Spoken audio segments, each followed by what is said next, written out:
Pagdaraos ng simbang gabi sa Calasiao, generally peaceful ayon sa Calasiao Municipal Police Station. Para sa detalye, nagbabalik Idol Denise Brillante.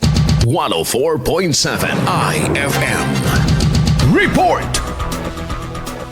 Ayon sa Calasiao Municipal Police Station, sa pangkahalatan ay naging mapayapa ang unang 3 araw ng tradisyonal na 9 na araw ng Misa de Gallo o Simbang Gabi dito sa bayan mula Martes hanggang Biyernes. Iginiit ng Calasiao Municipal Police Station na sa pangkahalatan ay naging mapayapa ang unang 3 araw ng tradisyonal na 9 na araw na Misa de Gallo at Simbang Gabi mula sa pagsisimula noong ika-16 ng Disyembre hanggang sa kasalukuyan. Ayon sa panayam ng IFM Dagupan sa Calasiao Municipal Police Station, inilagay sa heightened alert ang mga unit ng pulis sa munisipalidad upang matiyak ang kaligtasan at seguridad ng mga nagsisimba. Despite na katapos lang po natin ng photo festival noong 13, after that, nagkuhan uli kami ng preparation sa Misa de Gallo ng mga deboto po natin. Yan po yung mga kapulisan natin na palagi pong nagpapatrolling at nakabantay sa kampo natin mga simbahan. Aniya, 4 na simbahan ang kabuuang binabantayan ng kapulisan kung saan magsasagawa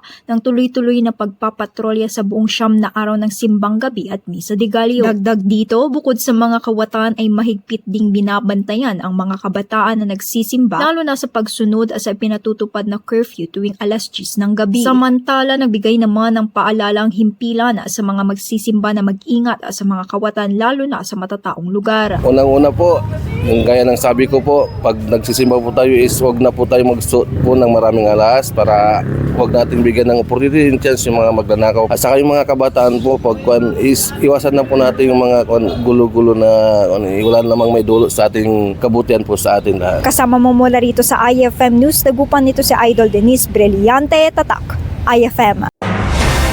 IFM News. IFM News. IFM News.